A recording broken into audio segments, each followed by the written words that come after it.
오늘장 분석하겠습니다. 절대전략입니다. 토마토 투자클럽 최병훈 전문가입니다. 안녕하세요. 네, 안녕하십니까. 최변 전문가입니다. 네, 오늘장 한마디 알려주세요. 외인이 흔들린다. 네, 외국인 거래소에서 오늘까지 3거래를 연속해서 매도세를 보여주고 있고 오늘도 하락을 주도했는데 외국인이 흔들리는 이유는 어떤 걸지 그리고 기조적으로 계속 이제 파는 건지 궁금한데요. 좀 더 설명을 해주실까요? 네, 먼저 이제 구체적인 이유는 이따 좀 말씀드리고 먼저 수급을 보게 되면 지금 현재 여기 수급 매매 동향판인데요. 작년 12월 만기 때부터 보면 코스피 기준으로는 외국인이 5조를 팔고 기간이 17조 8,900억 있는 코스피 기준으로 팔았습니다.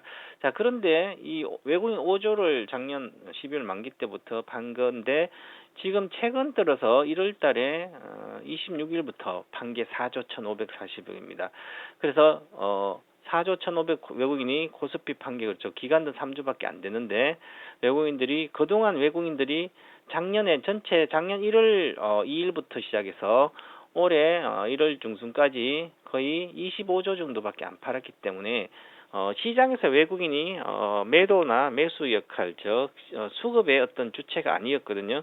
개인이 매수의 주체였고 기관이 거기서 다 계속 팔아줘가 기관들이 한 40조 정도 팔았는데 개인이 한 75조 사고 그러면 거기에서 개인은 매수로 강력하게 샀는데 기관들이 팔아줬는데 그걸 다 받으면서 그러면 기관은 지수의 큰 어떤 방향을 크게 결정짓지는 못하거든요. 그래서 그 개인 추세가 올라왔습니다. 그러면 지금 3,000포인트에 완 상태에서 외국인들은 관망하다가 이 외국인들이 움직여 버리면 거기에 기관이 파는 상태에 외국인까지 움직여 버리니까 이 개인이 힘이 붙여버리게 됩니다. 그래서 이 외국인 수급으로 봤을 때 외국인이 팔기 시작하게 되면 지수는 못 간다는 거죠. 당분간 그렇게 봐야 되는데 그럼 외국인이 최근 들어 왜 3조치를 팔았을까? 그거는 조금 이따 이제 구체적으로 또 분석해드리겠습니다. 그러면 그런 내용 포함해서 체크 포인트들 좀 더 알려주세요. 네, 어저께 외국인 이제 해외 지수를 보면 다우존스 산업 지수가 이렇게 급락을 좀 했습니다. 2%대 급락했고요. 그다음에 이제 나스닥을 보면 물론 2%대 했는데 나스닥은 밑에 보면 나스닥도 그렇지만 일본 기준으로 보면 강력한 지지대 매물대인데 지지대로 한 12,300포인트 지지대가 있고요. 그다음에 다우존스 산업도 보면 지지대가 강력히 있습니다. 29,700에서 31,100포인트. 그러면 이 지지대를 붕괴하려면 특별한 큰 악재가 있어야 되거든요. 물론 거래가 지금 현재 실리고 있는데 이 지지대 역할을 첫 번째 붕괴 시도를 하는 것은 80% 확률로 실패합니다. 그럼 다시 반등한다는 얘기죠. 그래서 반등해서 이 고점 돌파할지 여부를 기술적으로 좀 봐야 되는데 저는 아직은 돌파를 못하지만 이 붕괴도 되지 않을 거다 이렇게 보고요.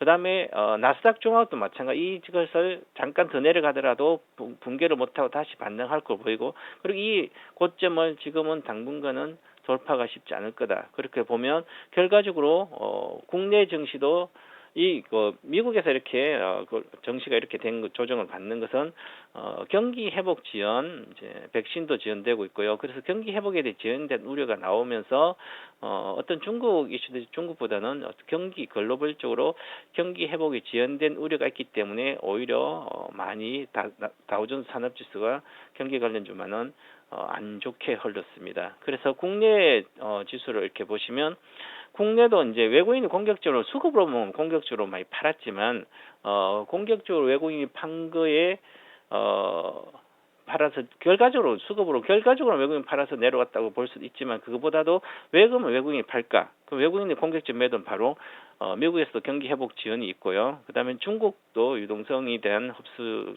조치가 일부 있었기 때문에 그러면 아시아 우리나라와 중국에서 외국인이 좀 발을 그동안 경기 회복을 보고 들어왔던 자금은 단기성 자금들은 좀 올해를 보고 들어왔던 자금 빠져나가야 되거든요. 물론 이제 추세적으로 빠질지는 좀 더 봐야 되겠지만 단기성 이제 악재다 이렇게 보고 경기 회복 지연이 그래서 이제 당분간은 못 가지 않을까 이렇게 보고요. 그래서 저는 지수가 추가 하락에 대한 우려가 있다. 미국도 마찬가지고요. 그 추가 하락은 크진 않지만 기본적으로 이제 지수는 어제 제가 야인 시대 할 때도 3,000포인트는 깨질 때까지 조정 기다려야 된다. 깨진다. 깨져서 2,960대는 찍어야 될 걸로 보이는데요. 지금 기술적으로 보면 제가 보는 기법상의 기술은 코스피 단기 지지선은 2,000 박스권 하단 금정생 2,993포인트입니다.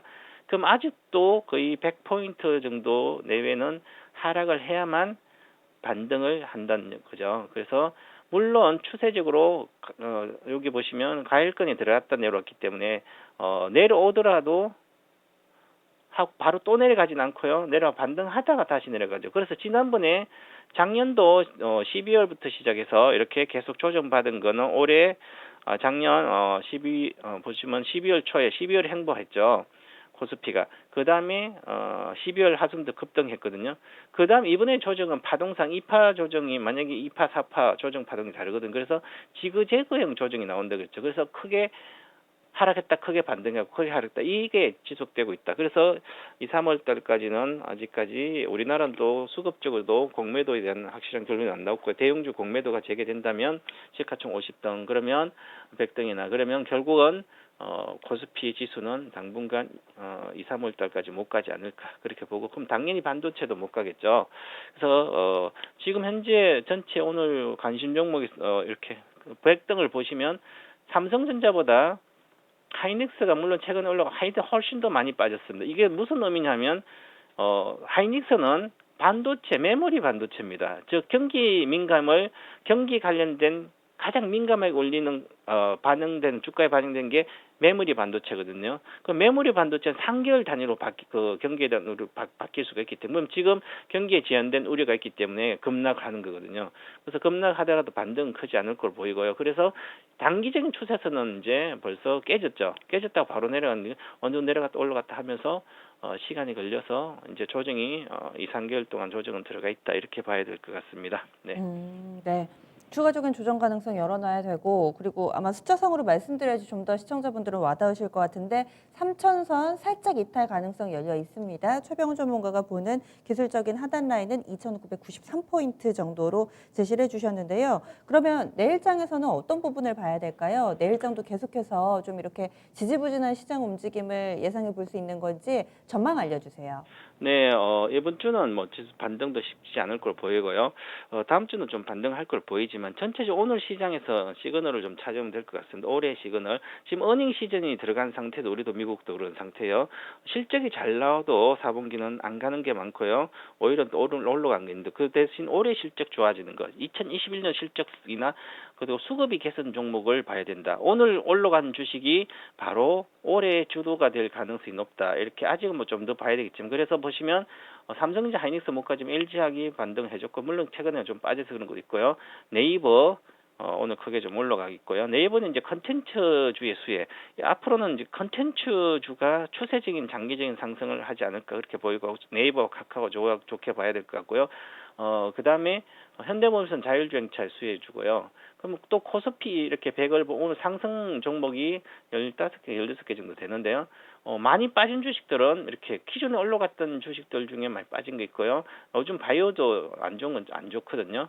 그런 상태고 그다음에 금호성 M&A 때문에 그렇고 나머지는 그 네이버 이렇게 넷마블 또 올라가고 있죠. 빅히트 넷마블은 일지모티리얼즈 이렇게 DB하이텍 LG 이렇게 좋은 COS윈드라든지 올해 업황과 실적이 고성장하고 있는 그런 대한유라든지 이런 것은 잘 가고 있다.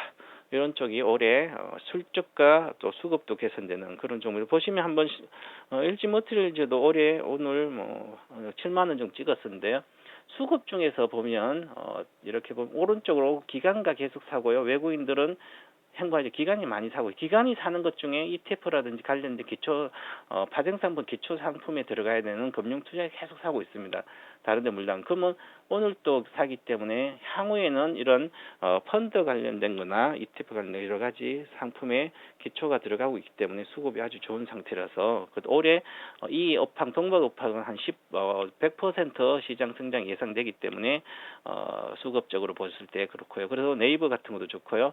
네이버도 보시면 이렇게 계속 기관이 사고 있잖아요. 네이버는 기관이 사면 올라가거든요. 외국인 사면 올라가기 때문에 좋다 이렇게 보고 이쪽으로 관심을 좀 가지고 가지고 대응을 해야 되지 않을까 그렇게 보여집니다. 네, 그러면 오늘 시장에서 살아남은 종목 위주로 포트폴리오 재편이 필요하다고 보시는 건지 혹은 이런 종목군들도 들고 있는 분들만 홀딩을 하는 것이고 신규 매수는 좀 지양하자라는 그런 관점이신지 투자 전략 좀 더 알려주세요.